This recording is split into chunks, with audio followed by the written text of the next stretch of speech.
Assalamualaikum everyone. In today's video, we are going to discuss another important chapter of renal system. और हमने renal system start किया हुआ था और उसमें हम लोगों ने किडनी, नेफ्रॉन और इसके साथ यूरिन फॉर्मेशन और renal blood system, renal circulation इनको डिस्कस कर लिया था। और आज हम लोग चैप्टर नंबर 53 करने जा रहे हैं जेपी की बुक से। So let's start the video. आज के में चैप्टर में हम लोग कौन कौन सा कंटेंट कवर करेंगे, पहले आप ये देख लें। हमने आज इंट्रोडक्शन देखना है, मेडुलरी ग्रेडियंट के बारे में पढ़ना है, काउंटर करंट मैकेनिज्म क्या होता है हम ये पढ़ेंगे, रोल ऑफ एडीएच क्या है, समरी क्या है यूरिन की कंसंट्रेशन की, और एंड में हम लोग अप्लाइड फिजियोलॉजी देखेंगे।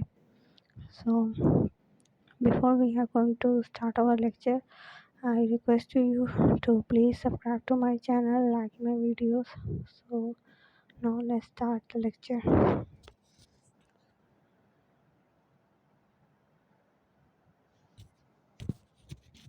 So in the introduction, there is written that every day we release 180 liter of glomerulus filtrate.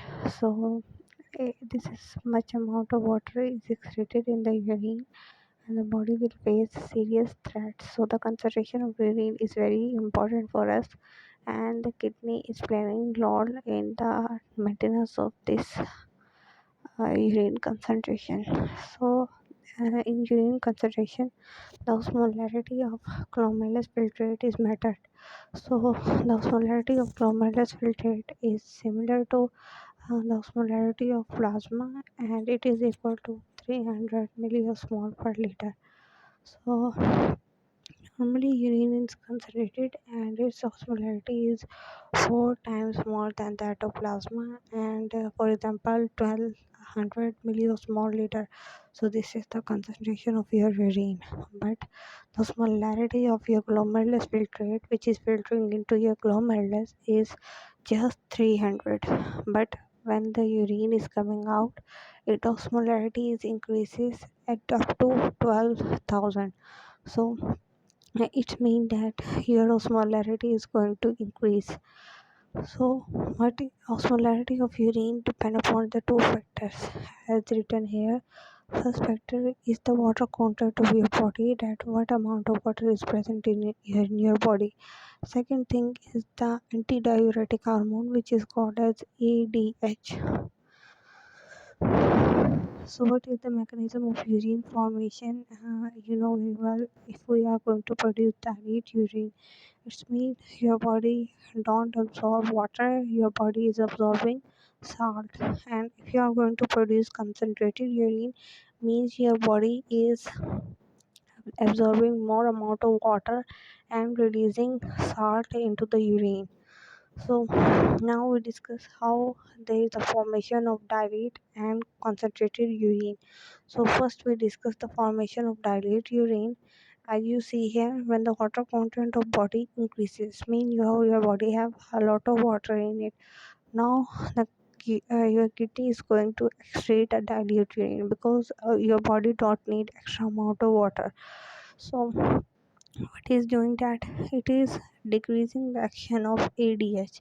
You know very well, ADH is responsible for the reabsorption of water. So by decreasing the ADH, we are going to release water into the urine.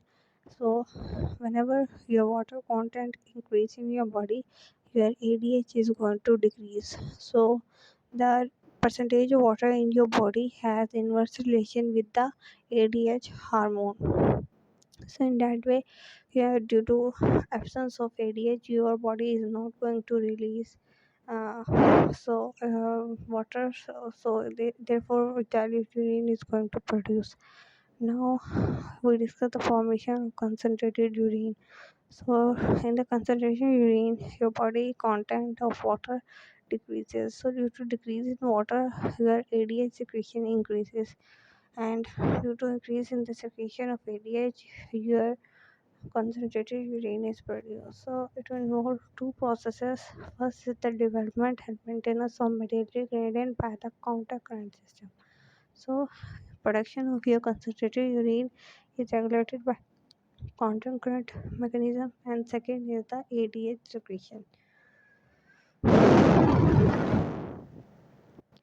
So now we are going to discuss that what is meteoric gradient and what is its hyperosmolarity. Okay, so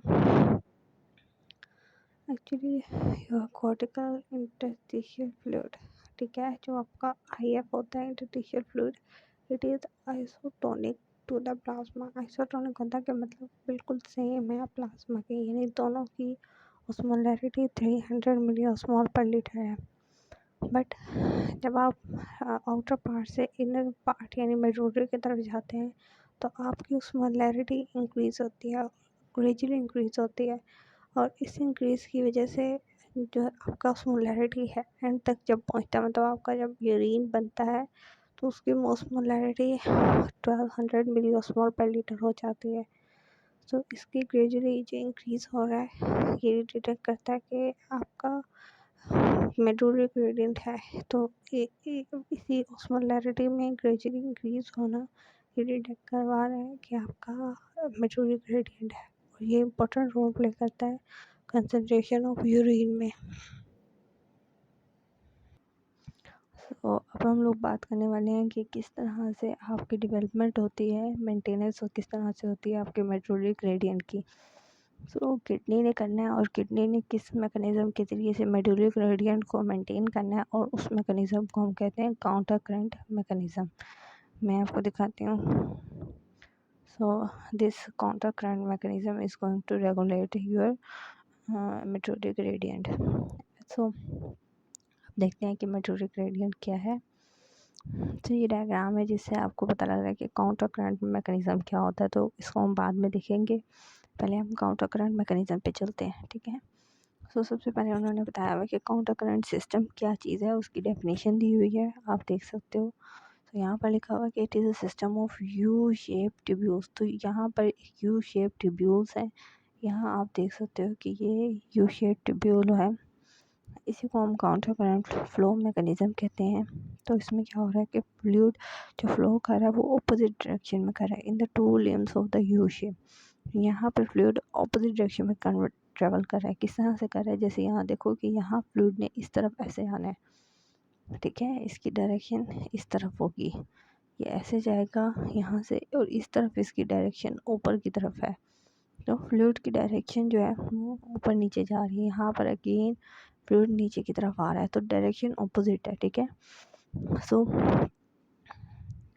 यही बात इधर लिखी हुई है कि counter current system में U shape tubule है और फ्लो ऑपोजिट है फ्लूइड का, ठीक है, दो लिम्स के अंदर। ये जो दो, ये वाली लिम और ये वाली लिम, इन दोनों में यहाँ नीचे की तरफ आ रहा है, यहाँ पर वो ऊपर की तरफ जा रहा है, और यहाँ अगेन नीचे की तरफ आ रहा है, ठीक है।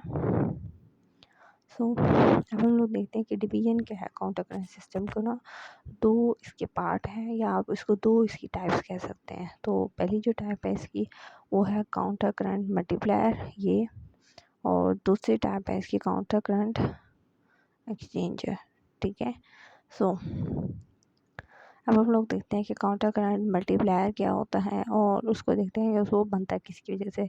हमेशा आपने याद रखना है कि जब भी आपने काउंटर करंट मल्टीप्लायर की बात करनी है तो वो हमेशा लूप ऑफ हेनले की वजह से बना हुआ होगा।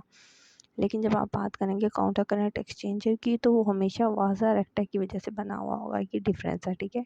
तो काउंटर करंट मल्टीप्लायर की हम बात कर रहे हैं तो वो लूप ऑफ हेनले से मिलकर बना हुआ होगा। सो आप कह सकते हैं कि जो लूप ऑफ हेनले है वो ऐसा काउंटर करंट मल्टीप्लायर के तौर पे काम कर रहा है, ठीक है। अब it is responsible for the development of hyperosmolarity of the material interstitial fluid. तो ये क्या कर रहा है, आपकी हाइपरऑस्मोलैरिटी को मेंटेन कर रहा है, ठीक है। हमेशा जो आपका ये इंटरस्टिशियल फ्लूइड होता है इसके अंदर यहाँ पर ये हमेशा हाइपरऑस्मोलैरिटी ही रहता है। यहाँ ये जो सारी वैल्यूज़ हैं, ये जो बाहर लिखी हुई हैं, ये इंटरस्टिशियल फ्लूइड की हैं, ये IF की वैल्यू हैं, ठीक है। ये आगे ये वाला जो पार्ट है ये आपका रीनल ट्यूब्यूल के अंदर वाला जो ल्यूमन होता है उसकी ऑस्मोलैरिटी है। ये बाहर वाली 300 या जो भी है ये वो चीज़ मेंटेन की हुई है। सो यहाँ पर आप देखें ये सारी जो एक्सप्लेनेशन लिखी हुई है वो इसी एक डायग्राम से भी एक्सप्लेन हो सकती है, ठीक है।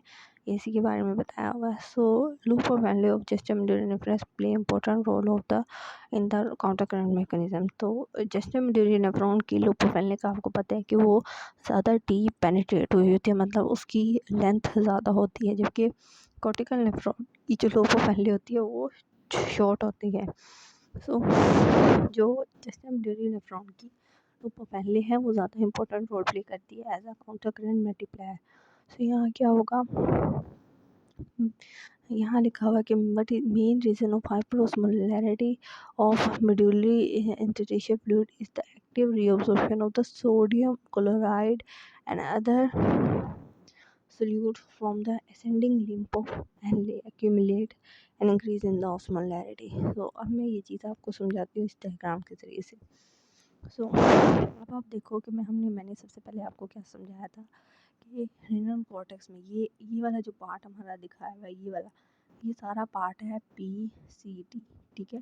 उसके बाद ये हमारे पास आ जाता है लूप ऑफ हेनले, ठीक है। ये हमारे पास जो है वो आगे ये डिस्टल कन्वोल्यूटेड ट्यूब्यूल जो है वो स्टार्ट होती है, ठीक है। इन चीज़ों का तो आपको पता है। ये हमारी कलेक्टिंग डक्ट है, मैं आपको दिखाती हूँ। ये हमारी कलेक्टिंग डक्ट है, ठीक है, कलेक्टिंग डक्ट, ठीक है। सो अब आप देख सकते हो कि यहाँ पर जब ये ग्लोमेरुलर फिल्ट्रेट जब ऐड हुआ तो यहाँ की ऑस्मोलैरिटी 300 है, और इसके इर्द गिर्द जो ऑस्मोलैरिटी है वो भी 300 ही है। यानी यहाँ पर आइसोटोनिक है, यानी प्लाज्मा की जितनी ऑस्मोलैरिटी है उतनी ही अंदर जो फिल्ट्रेट है उसकी ऑस्मोलैरिटी है। लेकिन जैसे जैसे हम नीचे जा रहे हैं, अब यहाँ पर हम जैसे जैसे नीचे जा रहे हैं, इसकी ऑस्मोलैरिटी पहले थी 300, अब हो गई है 600, ठीक है। बाहर भी आप देखें कि ऑस्मोलैरिटी बढ़ गई है, देख सकते हैं। और ये बड़ी क्यों है मैं ये बताती हूँ। यहाँ पर आप देख सकते हो कि वाटर बाहर निकला है। मैं सही तरह से सर्कल अगर ड्रॉ करूँ, ये वाटर बाहर निकल रहा है। सो वाटर अंदर से बाहर आ गया है। सो ऑस्मोलैरिटी क्या हो रही है, दोनों तरफ बढ़ रही है, ठीक है। अब आहिस्ता आहिस्ता नीचे की तरफ जा रहे हो, यहाँ 800 बाहर हो गया है, ठीक है। क्यों हुआ बाहर, क्योंकि यहाँ सोडियम अंदर की तरफ आ गया है, सोडियम इसी ट्यूब के अंदर की तरफ आ गया, ठीक है। और यहाँ से जैसे सोडियम अंदर आया वाटर बाहर चला गया है, ठीक है। तो आप बाहर सब देख सकते हो कि बाहर की ऑस्मोलैरिटी 100 हो गई है। जब आप इधर पहुँचोगे ना लूप फैन लेके बिल्कुल बेड पे, पिन बेड पे, तो वहाँ ऑस्मोलैरिटी आप देख सकते हो कि 1200 हो गई है, बाहर भी 1200 हो गई है। तो ये चेंज है कि ग्रेजुअली जब आप ऊपर से नीचे आ रहे हो तो आपकी ऑस्मोलैरिटी क्या हो रही है, बढ़ रही है।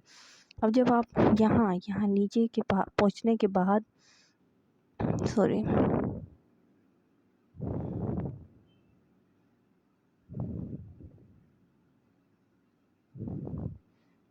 हाँ जी सॉरी। सो यहाँ आप नीचे पहुँचने के बाद अब जब आप यहाँ से ऊपर की तरफ वापसी जा रहे हो तो आप लोग देख सकते हो कि वापसी ऑस्मोलैरिटी कम होना स्टार्ट हुई है। जैसे यहाँ 1200 था, अब 100 हो गया। क्यों हुआ है, क्योंकि यहाँ सोडियम बाहर निकल रहा है। जो इस वाले ट्यूब्यूल में जब हम जा रहे थे तो वाटर बाहर निकल रहा था, सोडियम अंदर आ रहा था, सोडियम अंदर आ रहा था। यहाँ पर भी सोडियम अंदर आ रहा था, सॉरी यहाँ सोडियम अंदर आ गया था, यहाँ सोडियम था, उस सोडियम की अंदर मूवमेंट हुई थी, बट वाटर बाहर मूव किया था। लेकिन अब जब हम यहाँ से इस तरफ जब जाएंगे तो क्या हो रहा है कि सोडियम बाहर निकल रहा है। ये यहाँ पर सोडियम बाहर निकल गया, यहाँ पे सोडियम बाहर निकल गया। सोडियम के बाहर निकलने की वजह से क्या हुआ कि ऑस्मोलैरिटी पहले हुई 12,000 से 100, फिर यहाँ पर डायरेक्ट 1,000 से 100 तक पहुँच गई है। फिर 100 से 150 थोड़ा सा बढ़ा है, फिर 200 हुआ, फिर दोबारा ही 600, 100, 12,000 पूरा हो गया, ठीक है। सो आप लोग देख रहे हो कि हम जब ऊपर से नीचे आ रहे हैं तो ऑस्मोलैरिटी बढ़ रही है, बट जब हम नीचे से ऊपर जा रहे हैं तो ऑस्मोलैरिटी एकदम कम हो रही है, क्योंकि सोडियम बाहर आ रहा है। अब जब हम लोग यहाँ गए ना 500 वाले पे, यहाँ पर क्योंकि वाटर से बाहर आ गया इस वजह से ऑस्मोलैरिटी बढ़ गई है। फिर वाटर बाहर आया है, यहाँ पर भी वाटर बाहर, तो जब भी वाटर बाहर आएगा ऑस्मोलैरिटी बढ़ेगी। वाटर अंदर जाएगा और सोडियम बाहर आएगा, ऑस्मोलैरिटी कम हो गई। और यहाँ आप देख सकते हो कलेक्टिंग डेक में अगेन यूरिया की जो आई है ऑस्मोलैरिटी को अगेन 1200 हो गई है, और यहाँ पर यूरिया भी बाहर आया है, ठीक है ना। वाटर के साथ साथ यूरिया भी बाहर आया है। तो ये था काउंटर करंट मल्टीप्लाई जो कि हुआ था लूप ऑफ हेनले की वजह से, ठीक है। अब ये हम इसकी एक्सप्लेनेशन में पढ़ लेते हैं। इसमें यही बात ही की गई है जो मैंने आपको इस डायग्राम में समझाई है। सो यहाँ पर आप देख सकते हो कि लिखा हुआ है due to now concentration gradient of sodium and chloride and diffuses the material into the descending limb, यानी डिसेंडिंग लिम्फ ये वाला जो डिसेंडिंग लिम्फ है इसकी वो बात कर रहे हैं।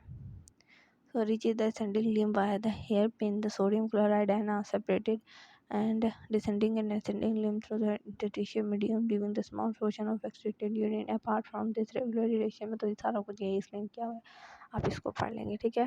एक्सप्लेन वही सारा किया हुआ है जो मैंने आपको डायग्राम में पढ़ाया है। अब आगे आप आएंगे तो कुछ फैक्टर्स दिए हुए हैं जो कि हाइपरोस्मोलैरिटी को रेगुलेट करते हैं, वो हम देखेंगे। उसके बाद हम काउंटर करंट एक्सचेंजर जो कि वाटर एक्टर की वजह से है, वो उसकी ये डायग्राम से आपको सारा समझ आ जाएगा। रोल ऑफ एडीएच को हम देखेंगे और फिर समरी देखेंगे और हमारा चैप्टर यहाँ ख़त्म हो जाएगा। सो देखते हैं कुछ फैक्टर्स कौन कौन से फैक्टर्स हैं। सबसे पहला जो फैक्टर है वो है सोडियम की रीअब्जॉर्प्शन कलेक्टिंग डक्ट से, दूसरा ये यूरिया की रीसर्कुलेशन। तो ये दो चीज़ें हैं। So countercurrent multiplier, in addition to countercurrent multiplier action provided by the loop of Henle, two or more factors are involved in the hyperosmolarity of medullary interstitial fluid. तो वो कह रहे हैं कि काउंटर करंट मल्टीप्लायर की बजाय दो और फैक्टर हैं जो कि हाइपरओस्मोलैरिटी कॉज कर रहे हैं। वो दो कौन कौन से हैं? एक तो है reabsorption of sodium ion from the collecting ducts यानी CD, और दूसरा है रिसर्कुलेशन ऑफ यूरिया। अब ये क्या चीज़ है हम ये देखते हैं। रीअब्जॉर्प्शन ऑफ सोडियम की वो बात कर रहे हैं कि जब सोडियम रीअब्जॉर्ब होता है medullary part of collecting duct से, सो ये वहाँ से मूव करता है मेडुलरी इंटरस्टिशियम में, add osmolarity into the inner medulla. So वो क्या कह रहे हैं कि कलेक्टिंग डक्ट से जब सोडियम जो है वो मूव करता है मेडुलरी इंटरस्टिशियम में, तो वो ऑस्मोलैरिटी ऐड करता है इनर मेडुला में। दूसरा है सर्कुलेशन ऑफ यूरिया। तो 50% जो यूरिया है पेट्रोलेट के अंदर वो प्रोक्सिमल कम्युनिटी ट्यूब्यूल के अंदर ही रीअब्सॉर्ब हो जाता है, यानी जो यूरिया है आपका वो यहाँ PCT के अंदर ही यहाँ से यूरिया जो है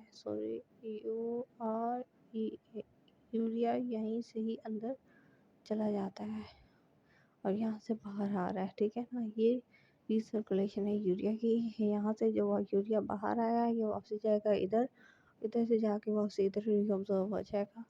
फिर यहाँ से ये यूरिया मूव करेगा और ये यहाँ आएगा, यहाँ से बाहर आ जाएगा, बाहर से वापस इसने यहाँ आ जाना है। ये रिसर्कुलेशन हो रही है यूरिया की।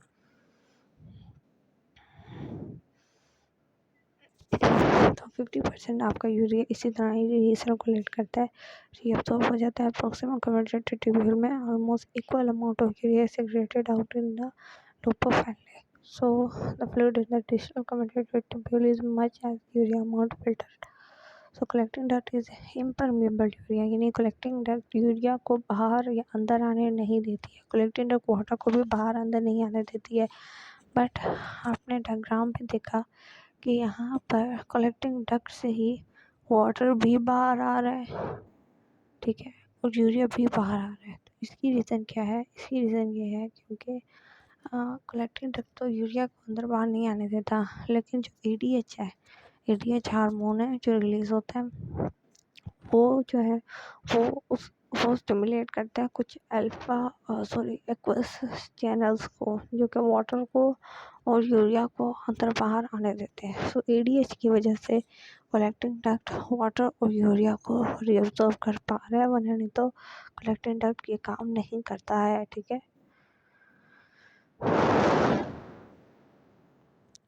So due to continuous diffusion of concentration, urea increases the material hyperosmolarity। तो यूरिया का इस तरह बाहर आना हाइपरओस्मोलैरिटी को मेंटेन करता। तो आपने याद रखना कि हमेशा अपने इंटरडिशियम को हाइपरओस्मोलैरिटी रखना है यूरिन की फॉर्मेशन के दौरान, ठीक है।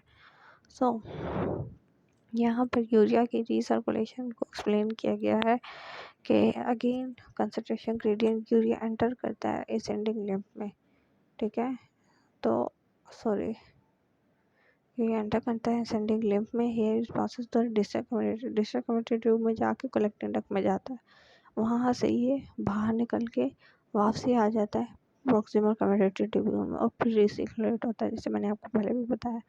सो यूरिया की जो रिसर्कुलेशन है ये ऑलमोस्ट 50% ऑफ हाइपोस्मोलैरिटी ये यूरिया ही मेंटेन कर रहा है, ठीक है। सो इसका बहुत बड़ा रोल है, इसको बाहर और अंदर लेके जाने के लिए हमारे पास कुछ यूरिया ट्रांसपोर्टर होते हैं जो एक्टिवेट होते हैं, किसकी वजह से, एडीएच की वजह से। और वो ट्रांसपोर्टर कौन कौन से हैं, ये है UTA1 और UTA3, ये कुछ ट्रांसपोर्टर है। यूरिया की ट्रांसपोर्टेशन करवाएंगे, यूरिया की रिसर्कुलेशन करवाएंगे, और ये ट्रांसपोर्टर एक्टिवेट कब होते हैं, जब एडीएच आता है, ठीक है। अब हम लोग चलेंगे काउंटर करंट एक्सचेंजर के ऊपर कि वो क्या होता है। और मैंने आपको पहले बताया था कि काउंटर करंट मल्टीप्लायर बनता है लो प्रोफाइल की वजह से, बट जो काउंटर करंट एक्सचेंजर है ये बनेगा हमारा किसकी वजह से, वासा रेक्टा की वजह से। वासा रेक्टा आपको पता है कि एक स्ट्रेट कैपिलरी नेटवर्क होता है जो कि लो प्रोफाइल के अराउंड होता है, उसे हम वासा रेक्टा कहते हैं। अब ये किस तरह काउंटर करंट एक्सचेंजर के तौर पर एक्ट करता है हम लोग इसके बारे में देखते हैं, और किस तरह से ये मजूली ग्रेडियंट को मेंटेन कर रहा है हम वो भी देखेंगे। So other act as a function of Muduri current exchanger, it is responsible for the maintenance of ये मेंटेन भी कर रहा है मजूरी ग्रेडियंट को, डेवलप है counter current multiplier. So role क्या है वासारेक्टा का इस प्रोसेस के अंदर, तो वासारेक्टा काउंटर करंट एक्सचेंजर के तौर पर रखता है क्योंकि इसकी यू शेप ट्यूब्यूल है, डिसेंडिंग लिम्फ। और एक और चीज़ आपने याद रखनी है कि जिससे हमारे लूप फैमिली के पार्ट्स हैं, जैसे लूप ऑफ फैमिली डिवाइड है डिसेंडिंग लिम्फ में, असेंडिंग लिम्फ में, हेयर पिन बेड में, बिल्कुल उसी तरह ही वासा रेक्टा भी इन्हीं तीन जो लिम्फ्स हैं इनमें डिवाइड है। वासा रेक्टा की भी डिसेंडिंग लिम्फ है, असेंडिंग लिम्फ है, हेयर पिन है, ठीक है। और ये बिल्कुल पैरेलल रन करता है लूप ऑफ हेनले के। बट इसमें एक चीज़ आ जाती है कि ये जो आगे इस पैराग्राफ में लिखा हुआ है ये यहाँ से लेकर यहाँ तक ये बहुत इम्पोर्टेंट है, ठीक है। स्टार बना देते हैं। सो कैसे इम्पोर्टेंट है, क्योंकि यहाँ लिखा हुआ है कि it's descending lymph run along the ascending lymph of loop of Henle and ascending lymph run along the descending lymph of loop of Henle. अब इसका क्या मतलब है, यहाँ देखें ये बनाया हुआ है उन्होंने वासा रेक्टा, ये वासा रेक्टा है, ठीक है, ये वासा रेक्टा है। इसी के साथ ही हमारी लूप ऑफ हेनले जा रही होती है जो कि मैं अब ड्रॉ करने वाली हूँ, ठीक है। मेरी ड्राइंग पर मत जाइएगा क्योंकि, ठीक है, sorry for that. I hope कि आपको मैंने बस आपको कॉन्सेप्ट समझाना है और कुछ नहीं करना, सो ड्राइंग पर मत जाइएगा, ठीक है। सो अब क्या होगा कि अगर ये वासा रेक्टा का डिसेंडिंग लिम्फ है, ये लूप ऑफ हेनले का डिसेंडिंग का लिम्फ है, ठीक है, हम इसको डिसेंडिंग लिम्फ कहते हैं। तो वासा रेक्टा का ये असेंडिंग लिम्फ होगा, ठीक है। इसी तरह इसका loop of hairpin bed है तो इसका भी हेयर पिन बेड होगा। अगर ये हमारा असेंडिंग लिम्फ है तो वासा रेक्टा का ये डिसेंडिंग लिम्फ होगा। तो ये डिफरेंस होता है कि उसके असेंडिंग लिम्फ के आगे दूसरे का डिसेंडिंग लिम्फ आता है, ठीक है। मतलब ये दोनों एक दूसरे के पैरेलल तो रन करते हैं बट एक दूसरे के बिल्कुल ऑपोजिट है, एक का डिसेंडिंग लिम्फ दूसरे के असेंडिंग लिम्फ के आगे आता है, ठीक है। सो अब हम देखते हैं कि इसका रोल क्या है, मेंटेन कैसे कर रहा है। तो ये चीज़ आप समझिए कि इस डायग्राम के ज़रिए से। सो यहाँ पर ये सोडियम की रीअब्जॉर्प्शन और वाटर की रीअब्जॉर्प्शन दिखाई हुई है कि यहाँ से इसके असेंडिंग लिम्फ से सोडियम क्लोराइड निकला और उसके डिसेंडिंग लिम्फ में चला गया, फिर यहाँ से उसका वाटर निकला और उसके असेंडिंग लिम्फ में चला गया। तो इस तरह का काम यहाँ पर भी वही चीज़ हो रही है। और ऑस्मोलैरिटी को अगर आप देखें सो यहाँ पर पहले ऑस्मोलैरिटी कितनी थी, 300 थी। आहिस्ता आहिस्ता ग्रेजुअली नीचे आ रहे हैं तो ऑस्मोलैरिटी क्या करेगी, बढ़ेगी, ठीक है। ऑस्मोलैरिटी बढ़ी और 1200 तक आ गई। अब क्योंकि हम नीचे से वापसी ऊपर की तरफ जा रहे हैं तो ऑस्मोलैरिटी कम किस तरह से होगी आप देख सकते हो कि पहले 750 हुई, फिर 450 हुई, फिर 320, एंड में हमारे पास 300 ऑस्मोलैरिटी बन जाएगी। तो 300 से स्टार्ट हुआ था, 300 पे ही एंड हुआ है। सो sodium chloride reabsorbs from the ascending limb of Lopopelli and enter into the medullary interstitium. From here it enter into the descending limb of vasa recta. तो यहाँ क्या हो रहा है, सॉरी,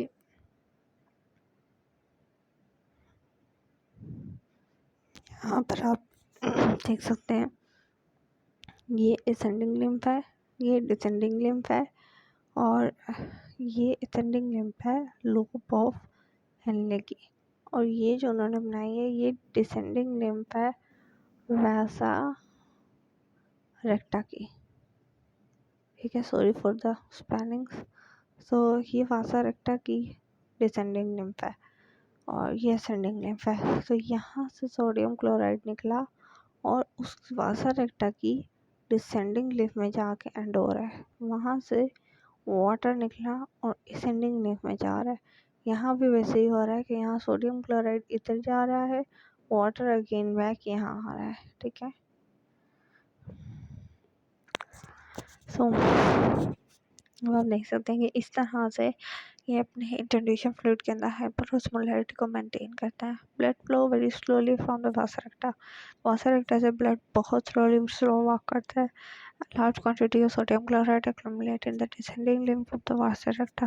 तो आपने देखा है कि यहाँ डिसेंडिंग लिम्फ के अंदर बहुत सारा सोडियम क्लोराइड आ रहा है, यहाँ से भी आ रहा है, यहाँ से भी आ रहा है। ये डिसेंडिंग लिम्फ है, सॉरी। सो वासा रेक्टा की डिसेंडिंग लिम्फ में सोडियम क्लोराइड की कंसंट्रेशन क्या है, ज़्यादा है। सो अब क्या होगा, by the time blood reaches the ascending limb of vasa recta, concentration of sodium chloride much increases. It causes the diffusion of sodium chloride into the mediation of and water from the mediation enter into the vasa recta and this cycle is repeated. वही बात की उन्होंने कि sodium अगर वहाँ move कर रहा है तो वाटर यहाँ मूव करके और एक साइकिल पूरा बना लेगा। ठीक है, vasa recta would be straight vessel, कि उन्होंने क्या करा, वासा रेक्टा स्ट्रेट वेसल होती विदाउट हेयर पिन बेड, यानी अभी तो ये वासा रेक्टा इस यू शेप के फॉर्म में है। ठीक है, अभी वो इस फॉर्म में है, यू शेप है, स्ट्रेट नहीं है। वो कहते हैं अगर वो इस तरह की ना होती, हेयर पिन के बगैर होती, ना होता उसके अंदर हेयर पिन, तो blood would leave the kidney quickly at the renal pyramid level. In this case, blood remove all the sodium chloride from the medullary interstitium. सो कह रहा है कि अगर वासा रेक्टा स्ट्रेट होता तो वो ब्लड इतनी तेज़ी से गुजरता कि सारा जो सोडियम क्लोराइड है वो हम इंटरस्टिशियल फ्लूइड में आ जाता और ऑस्मोलैरिटी जो थी वो डिक्रीज हो जाती। इसलिए वासा रेक्टा के पास एक हेयर पिन बेड है। So now blood passes through the ascending limb of vasa recta and sodium chloride diffuses out। ये सारा कुछ वही साइकिल जो है वो दोबारा जो है वो एक्सप्लेन किया गया है। और रिसाइकलिंग ऑफ यूरिया भी बताया हुआ कि ये यूरिया भी रिसाइकल होता है वासा रेक्टा से और from the medullary interstitium along the sodium chloride it enter into the descending limb। ये उन्होंने कहा है कि जिस तरह से यहाँ पर सोडियम इस तरफ आए, बिल्कुल इसी तरह यहाँ से यूरिया भी गुजरता है। यूरिया भी यहाँ से यहाँ जाएगा, फिर यहाँ से इस तरफ आएगा। ठीक है, यानी यूरिया ने भी पहले यहाँ से यहाँ जाना है और फिर यहाँ से यूँ इस तरह आना है, फिर वाटर इस तरह मूव करेगा। ठीक है, तो इस तरह से यूरिया की भी रिसाइकलिंग हो रही है यहाँ पर और यूरिया भी इसी तरह ही सोडियम क्लोराइड के साथ साथ एंटर होगा। When the blood passes from ascending limb to the descending limb, urea diffuses back into the interstitial fluid through the sodium chloride। तो सोडियम क्लोराइड जिस तरह डिफ्यूज बैक हो रहा है उसने भी वैसे ही करना है। Sodium chloride and urea exchanger of water, तो सोडियम क्लोराइड और यूरिया के बदले में वाटर जो है वो दूसरी तरफ जाता है। सो इस सिस्टम को हम काउंटर करंट एक्सचेंजर कहते हैं। ठीक है, आई होप कि आप लोगों को दोनों सिस्टम समझ में आ गए होंगे। अब हम लोग चलते हैं रोल ऑफ एटीएच पे कि एटीएच का क्या रोल है। आपको पता है कि जो कलेक्टिंग डक्ट और टीचर ट्यूब्यूल है वो वाटर को और यूरिया को अब्जॉर्ब नहीं करते हैं। तो अब देखते हैं कि एडीएच का क्या रोल है और ये कहाँ से रिलीज होता है।